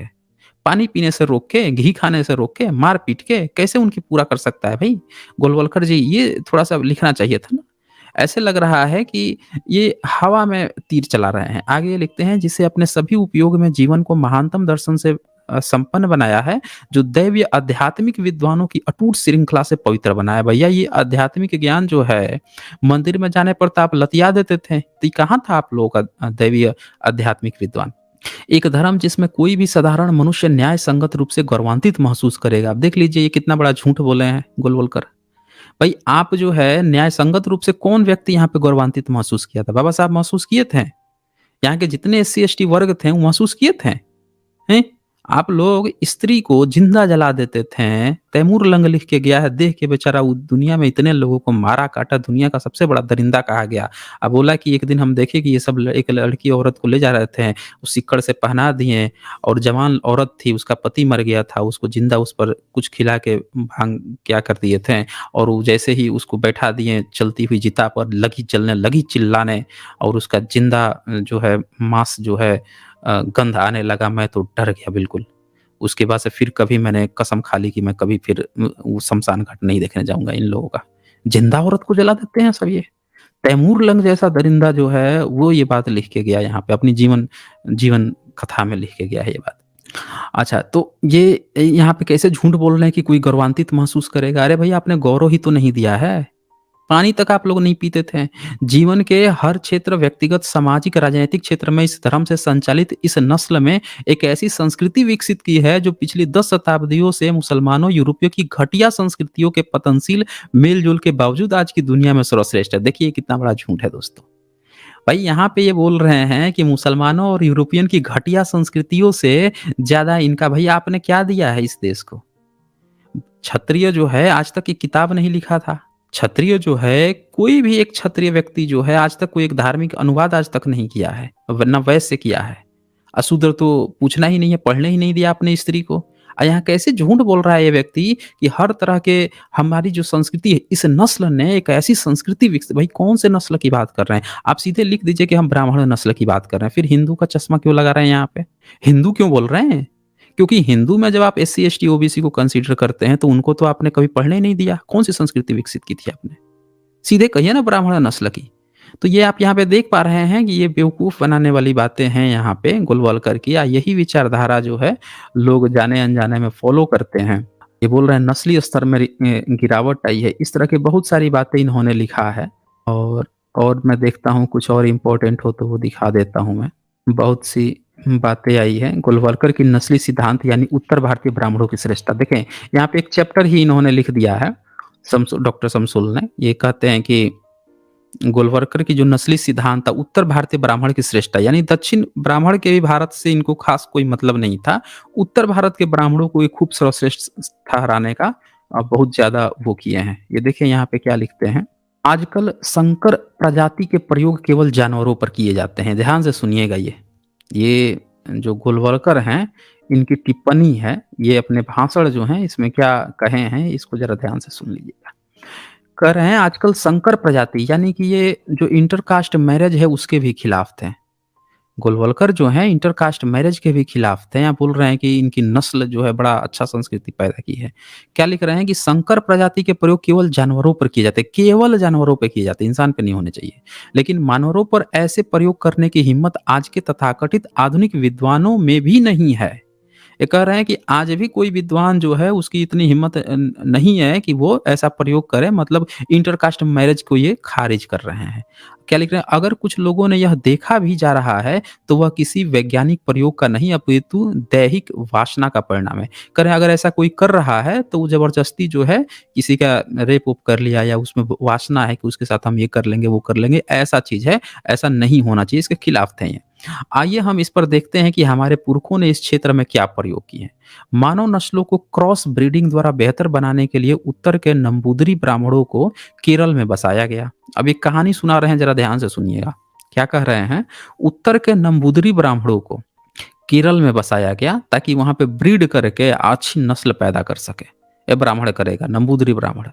और एक नियम बनाया गया कि नंबूदरी परिवार का सबसे बड़ा लड़का केवल केरल की वैश्य, क्षत्रिय या शूद्र लड़की से शादी कर सकता है।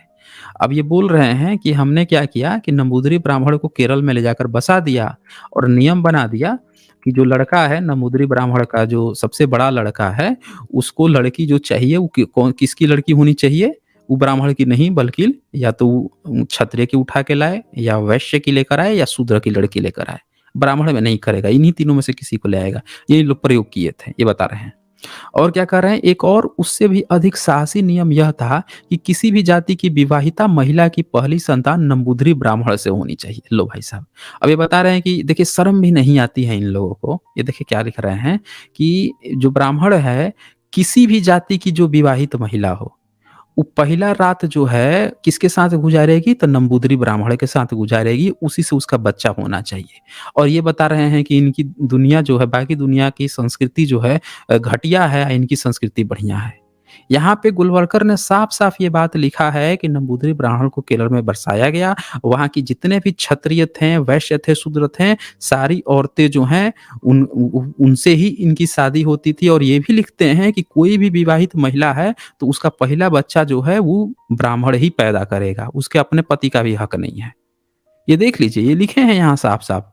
एक और इससे भी अधिक साहसी नियम ये था, ये नाम किसने बनाया था? ब्राह्मणों ने। क्या बनाया था कि किसी भी जाति की विवाहित महिला की पहली संतान, चाहे कोई भी जाति हो, आज आप लोग कह रहे हैं ना मैं क्षत्रिय हूँ, मैं वैश्य हूँ, मैं शूद्र हूँ, मैं ये हूँ, मैं वो हूँ, गा रहे हैं ना, देख लीजिए यहाँ पे। सब लोग जो अपने को छत्री भी बन रहे हैं उन वो भी यहाँ पे देख लीजिए, गोलवलकर ये बात साफ-साफ लिखते हैं कि किसी भी जाति की विवाहित महिला, भले ही आप किसी से शादी कर लीजिए, लेकिन पहला बच्चा जो है वो कौन प्रेग्नेंट करेगा? तो ब्राह्मण ही। सुहागरात कौन बनाएगा? नंबूदरी ब्राह्मण ही बनाएगा। ये यहाँ पे इन्होंने साफ-साफ लिखा है कि पहली संतान नंबूदरी ब्राह्मण से ही होनी चाहिए।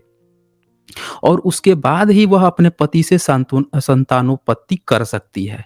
अब बताइए कि ये भारत की ये हिंदू संस्कृति वो चाहते थे कि भाई जितने भी यहाँ पे अन्य धर्म मत पंथ के लोग हैं, वो लोग आप हिंदू बन जाइए ताकि हम लोग ऐसे प्रयोग करते रहेंगे। हमारे पुरखों ने ये नियम बनाया है भाई। तो यहाँ पे आप देख सकते हैं कि दक्षिण भारत के तमाम लोगों का इन्होंने मज़ाक भी उड़ाया है यहाँ पे। केरल में साफ-साफ लिख दिए हैं, बताइए ये क्या है, ये ऐसी गंदी-संदी सोच है यार, ये पढ़ के भी लगता है कि कितने घटिया किस्म के लोग थे यार ये लोग, ये बताइए। और आगे देखिए क्या लिखता है, आज इस प्रयोग को व्यभिचार कहा जाएगा पर ऐसा नहीं है, देख लीजिए। ये बोल रहा है कि इस प्रयोग को आज के लोग कह देंगे कि व्यभिचार है, लेकिन ऐसा नहीं है, क्योंकि यह तो पहली संतान तक ही सीमित था।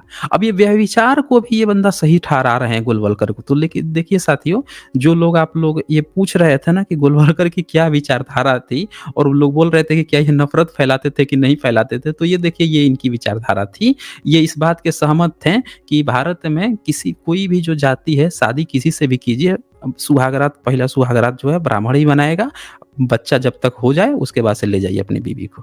ये इनकी सोच थी। कह रहे हैं कि आप लोगों को ये व्यभिचार लग रहा होगा, लेकिन ये व्यभिचार नहीं है, हम तो सिर्फ़ कह रहे हैं कि पहली ही संतान तक सीमित था, यानी सिर्फ़ पहले बच्चे तक ही तो हम कह रहे हैं कि एक बच्चा हम पैदा कर देंगे, बाकी तुम अपने पति के साथ पैदा करो। ये सोच थी दोस्तों। गोलवलकर की इन्होंने अपनी किताब में लिखा है और ये भी लिखते हैं विशेष और तिरछे अक्षर लेखक की ओर से। और ये किताब आप लोग पढ़ सकते हैं, किसी को भी डाउट है मैंने एज इट इज़ किताब उठा के यहाँ पे दिखा दिया है आप लोगों को। किताब जो है ये इसको लिखा है इनकी किताब का हिंदी अनुवाद है, ये हिंदी अनुवाद आपको मिल जाएगा। द्वितीय संस्करण है गोलवलकर की हम और हमारी राष्ट्रीयता की परिभाषा, एक आलोचनात्मक समीक्षा शमसुल इस्लाम। इसमें इन्होंने आलोचना तो की ही की है, उनकी किताब का हिंदी ट्रांसलेशन भी इसी किताब के सेकंड पार्ट में एज इट इज़ लगा दिया है कि आप लोग खुद से भी पढ़ के देख लीजिए। अब आगे देख लीजिए थोड़ा-सा भाई साहब, अब ये पढ़ने के बाद से तो कुछ बचा ही नहीं, अब क्या बचा बताने के लिए? इतना पढ़ के अब मुझे तो नहीं लग रहा है कि आगे अब कुछ भी गोलवलकर के बारे में बताने की ज़रूरत है। जो व्यक्ति व्यभिचार को भी ये ठहरा दिया है कि भाई शादी किसी से भी कोई करे, पहला तो बच्चा हम ही पैदा करेंगे, ब्राह्मण ही पैदा करेगा। जो व्यक्ति की ऐसी सोच है, उसको व्यभिचार नहीं मान रहा है, अब उसके बारे में क्या कहा जाए? कहने को कुछ बचा नहीं। अब समझ में आया कि ये किताब क्यों गायब कर दी गई है। विचारधारा तो वो देखने को मिल रही है, गायब कर दी गई है। बाकी यहाँ पे वो शमसुल जी ने इस पर टिप्पणी अपनी रखी है, वो कहते हैं गोलवलकर का यह बयान कई तरह से घोर अपमानजनक है। पहला तो यह है कि इससे साबित होता है कि गोलवलकर का विश्वास था कि भारत में हिंदुओं की एक बेहतर नस्ल या वंशावली है तथा एक कमतर नस्ल भी है। इससे ये पता चल रहा है कि ये साफ-साफ मान रहा है कि जिस हिंदू की परिभाषा बोल रहे हैं कि हम पूरी दुनिया में सर्वश्रेष्ठ हैं, लेकिन खुद ही यहाँ पे ये बोल दिया कि यहाँ पे एक बेहतर नस्ल है, यानी हम लोग बेहतर नस्ल हैं और बाकी सब कमतर नस्ल हैं, हिंदू में ही। जिसे क्रॉस ब्रीडिंग द्वारा सुधारे जाने की ज़रूरत है, यानी पहला बच्चा हम पैदा करेंगे और तब उसकी नस्ल सुधरेगी। दूसरा, उनके विश्वास का और अधिक चिंतनीय पहलू यह है कि उनके अनुसार केवल उत्तर भारतीय ब्राह्मण, खास तौर पर नंबूदरी ब्राह्मण ही उस बेहतर नस्ल से संबंध रखते हैं। और उत्तर भारत में भी इन्होंने सारे ब्राह्मण का नहीं, सिर्फ नंबूदरी ब्राह्मण का इन्होंने कहा है कि वही जो है खास वो रखते हैं, अहमियत रखते हैं, जो सब में सुधार कर सकते हैं। और साउथ के लोगों का तो इन्होंने वो कर दिया, मतलब पूरा मजाक ही उड़ा दिया। अब बाकी सारे ब्राह्मणों का उड़ा दिया, नंबूदरी के अलावा सारे ब्राह्मणों का। किसी भी जाति का हो, ब्राह्मण भी जाति का हो, तो भी उसका पहला बच्चा कौन पैदा करेगा? ये नंबूदरी ब्राह्मण पैदा करेगा। इसका तो यही मतलब निकला ना। यहाँ पे तो इन्होंने लिख दिया कि किसी भी जाति का हो तो, लेकिन पहला बच्चा जो है नंबूदरी पैदा करेगा। और क्या लिखते हैं ये कि यह रोचक है कि यह तर्क एक ऐसे आदमी द्वारा किया जा रहा है जो दुनिया भर के सारे हिंदुओं के एक राष्ट्र होने की बात करता है। तीसरा, वे एक नस्लवादी और पुरुष वर्चस्ववादी की तरह यह विश्वास करते हैं कि केवल उत्तर भारत ही एक श्रेष्ठ नस्ल से संबंध नंबूदरी ब्राह्मण पुरुष की दक्षिण की हिंद हिंदू नस्ल को सुधार सकते हैं। तो ये बहुत सी टिप्पणी है, खैर मैंने मूल पॉइंट पढ़ ही दिया है, तो टिप्पणियाँ तो आप कितनी भी पढ़ लीजिए, पढ़ते रहिएगा। यहाँ पे ये लिख रहे हैं कि इस प्रकार गोलवलकर दरअसल इस आरोप को पुष्ट कर रहे थे कि पुराने समय के पुरुष प्रधान उच्च जाति के समाजों में दूसरी जाति की नवविवाहिता महिलाओं को अपनी पहली रातें श्रेष्ठ जाति के पुरुषों के साथ बिताने पर मजबूर किया जाता था। इस प्रकार की घृणित परंपरा के समर्थन में दिए गए गोलवलकर के तर्क बिल्कुल वही हैं जो बीते समय में नीची कही जाने वाली जातियों के अपमान को सही ठहराने के लिए सामंती तत्व दिया करते थे। यह एक सुपरिचित तथ्य है कि भारत के सामंती तत्व अक्सर नीची कही जाने वाली जातियों की नवविवाहिताओं को उनकी पहली रातें अपने महलों और हवेलियों में गुजारने को बाध्य करते थे। आश्चर्यजनक रूप से गोलवलकर ने अपना यह नस्ली, अमानवीय, स्त्री विरोधी और समानता विरोधी दृष्टिकोण अनपढ़ों या गुंडों के किसी भीड़ के आगे नहीं, बल्कि गुजरात के एक प्रमुख विश्वविद्यालय के छात्रों और शिक्षकों की एक श्रेष्ठ सभा में प्रस्तुत किया। ये देख लीजिए भाई साहब। इस आयोजन के बारे में आरएसएस के प्रसिद्ध मुखपत्र ऑर्गेनाइजर में छपी रिपोर्ट के अनुसार सभागृह में पहुंचने पर उनका स्वागत एक अत्यंत प्रतिष्ठित अर्थशास्त्री डॉक्टर बी.आर. सेनाथ द्वारा प्रकट किया गया। तो ये चीज़ें आप यहाँ पे देख रहे हैं, इस तरह की चीज़ें जो हैं हुई थी। बहुत सारी बातें हैं।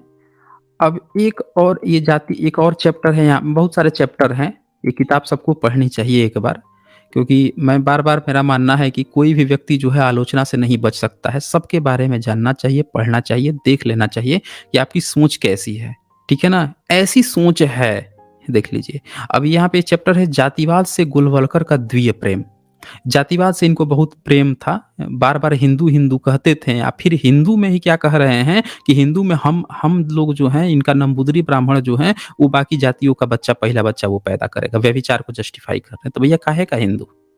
आप कैसा राष्ट्र चाहते हैं कि यहाँ पे रहें, तो जातियाँ भी आप चाहते हैं, यहाँ पे सब चीज़ चाहते हैं, या फिर चाहते हैं कि सब शादी-वादी करें, या सबका बच्चा आप पैदा करें, सबके सुहागरात आप मनाएँ, नंबूदरी ब्राह्मण मनाएँ? ऐसा राष्ट्र चाहते थे ये? देख लीजिए ये।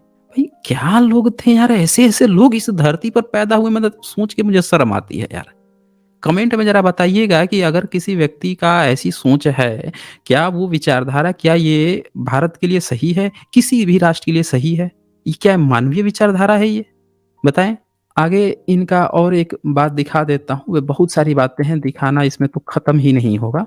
फिर भी मैं एक पॉइंट और इनका दिखाना चाहता हूँ मैं, वो भी दिखा देता हूँ। ये श्रेष्ठ हिंदू नस्ल का विश्व पर प्रभुत्व, ऐसे ही इन्होंने हिंदुत्व हर जगह हिंदुत्व किया। लेकिन यहाँ पे आपने देख लिया कि इनको हिंदुत्व से नहीं, सिर्फ़ ब्राह्मण जो है उसके वर्चस्व से मतलब था, एक्सेप्ट भी किया है। यहाँ पे एक और चैप्टर है स्वाधीनता संग्राम से गद्दारी। अब ये देखें, एक चीज़ आपने शुरू में देखा कि इन्होंने कहा, गद्दार की बातें कही कि बाकी भारत में जितने भी लोग हैं सब गद्दार होंगे अगर वो हिंदू नहीं बनते हैं तो, और कोई ऑप्शन नहीं है। लेकिन यहाँ पे जो चैप्टर दिया है डॉक्टर शमसुल इस्लाम जी ने, उन्होंने एक चैप्टर पूरा लिखा है स्वाधीनता संग्राम से गद्दारी, और इसमें पूरे सबूत के साथ दिखाया है कि ये कैसे जो है गद्दारी किए थे ये लोग, स्वाधीनता संग्राम से ये कैसे गद्दारी भी किए थे। ये पूरा इन्होंने यहाँ पे लिखा है, पढ़ के आप लोगों को यहाँ पे पता चलेगा। पढ़ देता हूँ एक बार। हम एक राष्ट्रीय पुनर्निर्माण के पक्ष में हैं, न कि राज्य के रूप में। राजनीतिक अधिकारों के एक बेहतरतीब समूह के हम जो चाहते हैं वह है स्वराज, और हमें इस बात को पक्के तौर पर जानना होगा कि स्व का अर्थ क्या है, हमारा राज्य, हम कौन हैं। इस दौर में यही सबसे ज़रूरी सवाल है जिसका जवाब देने की हम कोशिश करेंगे। इसके लिए हमें दुनिया भर में स्वीकृत राष्ट्र की अवधारणा को समझना तथा विवेचित करना होगा। यह देखना होगा कि हम खुद इससे कितने सहमत हैं, और अगर नहीं तो क्यों, और क्या इस तरह का भटकाव किसी मायने है या नहीं। दिखाता हूँ, मेन पॉइंट दिखा देता हूँ। बहुत सारी बातें इन्होंने लिखा है और उसको बताया है। ये पॉइंट दिखा देता हूँ मैं। दरअसल मध्य प्रदेश में 9 मार्च 1960 को आरएसएस के उच्च स्तरीय कार्यकर्ताओं की एक बैठक को संबोधित करते हुए उन्होंने स्वाधीनता आंदोलन के प्रति अपने दृष्टिकोण को निम्न शब्दों में व्यक्त किया था। क्या व्यक्त किया था ये जरा सुन लीजिए। नित्य कर्म में सदैव संलग्न रहने के विचार की आवश्यकता का और भी एक कारण है, समय समय पर देश में उत्पन्न परिस्थितियों के कारण लोगों के मन में कुछ उथल पुथल होती ही रहती है। 1942 में अंग्रेजों भारत छोड़ो ऐसी ही उथल पुथल हुई थी। 1942 में ऐसा हुआ कि सब लोग ये सोच रहे थे कि भाई अंग्रेजों भारत छोड़ो की बात चल गई थी। उसके पहले 1930-31 में भी आंदोलन, असहयोग आंदोलन हुआ था। उस समय कई दूसरे लोग डॉक्टर जी हेडगेवार के पास गए थे। इस शिष्टमंडल ने डॉक्टर जी से अनुरोध किया कि इस आंदोलन से स्वातंत्र मिल जाएगा और संघ को पीछे नहीं रहना चाहिए। मतलब सब लोग जाके, जितने भी जो लोग संघ में शामिल थे, सब लोग जाके कह रहे थे कि हम लोगों को भी इस आंदोलन में शामिल होना चाहिए, इससे हमारा देश आज़ाद हो जाएगा। उस समय जब एक सज्जन ने जब डॉक्टर जी से कहा कि वे जेल जाने को तैयार हैं, तो डॉक्टर जी ने कहा, "ज़रूर जाओ, लेकिन फिर आपके परिवार को कौन चलाएगा?" मतलब उस समय जेल भरो आंदोलन चल रहा था। सब लोग कह रहे थे कि हम लोगों को भी जेल में भरना चाहिए, देश अपना आज़ाद हो जाएगा, अगर हम लोग अच्छे से जोड़ कर देंगे। तो जो वो चीफ थे एडगवार, वो क्या कह रहे हैं कि जाओ, जेल जाना है ना? जाओ, ज़रूर जाओ, लेकिन ये याद रखना कि तुम्हारे परिवार को कौन चलाएगा? उस सज्जन ने जवाब दिया कि 2 साल तक परिवार चलने के लिए ही नहीं, तो आवश्यकतानुसार जुर्माना भरने की भी पर्याप्त व्यवस्था उन्होंने कर रखी है। अब वो व्यक्ति क्या कह रहा है कि भैया हम ऐसी व्यवस्था कर लिए हैं कि 2 साल तक हमारा परिवार जो है चल जाएगा और जुर्माना भी भरना पड़ा तो उसके भी पैसे मैंने इतना जुटा लिए हैं। तो डॉक्टर जी ने कहा, "आपने पूरी व्यवस्था कर रखी है, तो अब 2 साल के लिए संघर्ष संघ का ही कार्य करने के लिए निकलो।" तो वो कह रहे हैं कि, "तो जेल क्यों जा रहे हो? तो हमारे लिए काम करो। जेल भरो आंदोलन में कहाँ जा रहे हो? तब संघ के लिए काम करो जब इतना पैसा जुटा लिए हो।" घर जाने के बाद वह सज्जन न जेल गए और न संघ का कार्य करने के लिए बाहर निकले। तो ये आप यहाँ पे देख सकते हैं कि ये इस तरह के बहुत सारे कोट्स और भी बहुत सारे कोट्स दिखाकर इन्होंने हवाला दिखाया है डॉक्टर शमसुल इस्लाम जी ने कि संघ जो है वो स्वतंत्रता संग्राम में जाने की बजाय वो लोग उसको सहयोग नहीं कर रहे थे और इन्होंने साफ-साफ चैप्टर भी लिखा कि ये लोग वो थे गद्दारी किए थे उस समय, इसका इन्होंने दिया है। आगे और भी बहुत सारी बातें इन्होंने लिखी है, बहुत सारी जब किताब पढ़ेंगे आपको बहुत सारे पॉइंट्स जो मिलते जाएँगे। मैं आप लोगों को जो पॉइंट दिखाना चाहता था कि लोगों का जो जानना था, वो मोटा-मोटी आप लोग गोलवलकर के बारे में मैंने बता ही दिया है। और एक चीज़ तो ऐसी मिल गई कि अभी तक मुझे समझ में नहीं आ रहा है कि आगे मैं मुझे पढ़ना भी चाहिए या अब ये खत्म हो चुका है ये स्लाइड। और शहीदी परंपरा का उपहास इसमें इन्होंने ये भी दिखाया कि शहीदी परंपरा का भी इन्होंने विरोध किया है। क्या लिखते हैं ये गुलवलकर के अनुसार भारतीय संस्कृति को छोड़कर अन्य सब संस्कृतियों ने ऐसे बलिदान की उपासना की है तथा उसे आदर्श माना है और ऐसे सब बलिदानियों को राष्ट्र नायक के रूप में स्वीकार किया है, परंतु हमने भारतीय परंपरा में इस प्रकार के बलिदान को सर्वोच्च आदर्श नहीं माना। ये कह रहे हैं कि भैया हमारे यहाँ जो बलिदान उलिदान होता है हम लोग उसको आदर्श उदर्श नहीं मानते हैं, सब मानते हैं हम लोग नहीं मानते। आगे ये क्या लिखते हैं, हमारी उपासना की वस्तुएं हमेशा ऐसे सफल जीवन रहे हैं, मतलब जैसे श्री राम वगैरह ये सब हमारे आदर्श रहे हैं। हम लोग जो हैं मरने वाला का कोई आदर्श उदर्श नहीं बनाते। और क्या लिख रहे हैं, यह स्पष्ट है कि जीवन में असफल रहे हैं, उनमें अवश्य कोई बहुत बड़ी कमी रही होगी। इनका ये भी मानना था कि जैसे अब भगत सिंह हो गए, भगत सिंह भाई असफल क्या हो गए, मतलब शहीद तो हो गए, तो क्या आप भगत सिंह, राजगुरु, सुखदेव जो फांसी चढ़ी थी फिर तो उनका अपमान करना हो गया। इससे तो यही पता चल रहा है। लिख रहे हैं, यह स्पष्ट है कि जो जीवन में असफल रहे हैं, उनके अवश्य कोई बहुत बड़ी कमी रही होगी। जो पराजित हो चुका है, वह दूसरों को प्रकाश कैसे दे सकता है? हवा के प्रत्येक झोंके से कंपित ज्योति हमारा पथ कैसे प्रदर्शित कर सकती है? मतलब जितना लोग जो स्वतंत्रता संग्राम में अपनी जान दिए, उनका तो वो हो गया ये, मज़ाक उड़ा रहे हैं फिर तो। आगे ये क्या लिखते हैं, निश्चित तौर पर यही कारण रहा होगा कि चाहे हेडगेवार का नेतृत्व रहा हो या गोलवलकर का संघ ने विजेता ब्रिटिश शासकों का कभी विरोध नहीं किया। देखिए यहाँ पे ये साफ-साफ लिखते हैं, ये आगे लिखते हैं, यहाँ पर शहादत की पूरी परंपरा की निंदा करते हुए गोलवलकर के कुछ और मौलिक विचार प्रस्तुत किए हैं। तो इसमें भी ये सारा चीज़ यहाँ पे दिखाया गया है। ये आगे यहाँ तक ये भी लिख दिए हैं ये गोलवलकर की ये विचार जानकर वास्तव में भगत सिंह, राजगुरु, सुखदेव, अशफाकुल्लाह खान, चंद्रशेखर आज़ाद जैसे क्रांतिकारियों पर दया आती है। बताइए, इन लोगों पर दया आती है कि वे इस महान हिंदुत्ववादी विचारक के संपर्क में नहीं आए। अगर उन्हें इनसे मिलने का महान अवसर मिला होता तो इन शहीदों को दिखावटी देशभक्ति के लिए अपनी जान की कुर्बानी देने से बचाया जा सकता था। देख लीजिए आप। तो ये जो है इससे ये पता चलता है ये गोलवलकर जो हैं इनकी विचारधारा आप लोग यहाँ से आप समझ ही गए होंगे कि जब ऐसी-ऐसी बातें कर दी हैं तब क्या बचा इनको बताने के लिए। एक और पॉइंट है ये अपना जो राष्ट्रीय तिरंगा है ना उसके भी खिलाफ थे ये। ये देख लीजिए ये। इसी अंक में एक लंबा लेख छपा भगवा ध्वज का रहस्य जो खुले तौर पर लाल किले की प्राचीर से भगवा ध्वज फहराए जाने की मांग करते हुए राष्ट्रीय ध्वज के रूप में तिरंगे चुनाव की निंदा करता है। यह निर्ममता से घोषणा करता है कि जो लोग किस्मत के दांव में सत्ता में आ गए हैं वे हो सकता है कि हमारे हाथों में तिरंगा झंडा थमा दें। अब ये क्या कह रहे हैं कि हो सकता है कि तिरंगा झंडा ही हमारे हाथ में थमा दें। गोलवलकर तिरंगा झंडा के खिलाफ थे, लेकिन हिंदू कभी उसे स्वीकार या सम्मानित नहीं करेंगे। देखिए, हिंदू की बात कर रहे हैं। मतलब इनका ये कहना था कि जो आज का तिरंगा जो हम लोगों का आन-बान शान है, जिसको आपने फ़िल्मों में भी देखा होगा, लोग जो हैं उसको भी बचाने की कोशिश करते हैं कि भैया ज़मीन पे नहीं सटना चाहिए, नहीं गिरना चाहिए। ये हमारा आन-बान-शान है। उसका ये कह रहे हैं कि हिंदुओं को उसको रिजेक्ट करना चाहिए, उसको सम्मानित नहीं करना चाहिए, उसको स्वीकार नहीं करेंगे। यह 3 का अंक अपने आप में अशुभ है। बताइए हमारे तिरंगा का इतना बड़ा अपमान किए थे ये। बोल रहे हैं 3 का अंक ही अपने आप में अशुभ है। शुभ-अशुभ जोड़ दिए हैं और एक ऐसा झंडा जिसमें 3 रंग हो वह निश्चय ही देश के लिए बहुत बुरा मनोवैज्ञानिक प्रभाव उत्पन्न करेगा। बताइए, ये हम लोगों का बुरा मनोवैज्ञानिक प्रभाव उत्पन्न करेगा। तिरंगा का इतना बड़ा अपमान किए थे ये और देश के लिए हानिकारक होगा। तो ये गोलवलकर जो हैं ये तिरंगा के भी खिलाफ थे। चलिए अच्छा हुआ मैं भी इतना नहीं जानता था लेकिन आप लोगों ने रिक्वेस्ट किया और मुझे ये किताब पढ़ना पड़ा और किताब पढ़ा मैं तब मुझे पता चला कि भाई गोलवलकर की ऐसी-ऐसी सोच थी। तो चलें आज का प्रेजेंटेशन जो है यहीं पे ख़त्म करते हैं। बहरहाल आप लोगों को भी आइडिया लग गया होगा कि गोलवलकर की क्या सोच थी। और जो लोग रिक्वेस्ट किए थे कि सर एक बार बताइए मुझे गोलवलकर की सोच या उनकी कोई किताब का रिव्यू कीजिए, उनको मैं फिर से धन्यवाद देता हूँ। इतनी बातें मैं खुद नहीं जानता था भाई। आप लोगों के कारण मुझे भी इतनी सारी जानकारी मिली कि ऐसे-ऐसे सोच के लोग हमारे देश में पैदा हुए हैं। इस वीडियो को अंतिम तक देखने के लिए बहुत बहुत धन्यवाद। जल्द ही मिलते हैं एक नए वीडियो के साथ। बहुत बहुत शुक्रिया आप सभी का।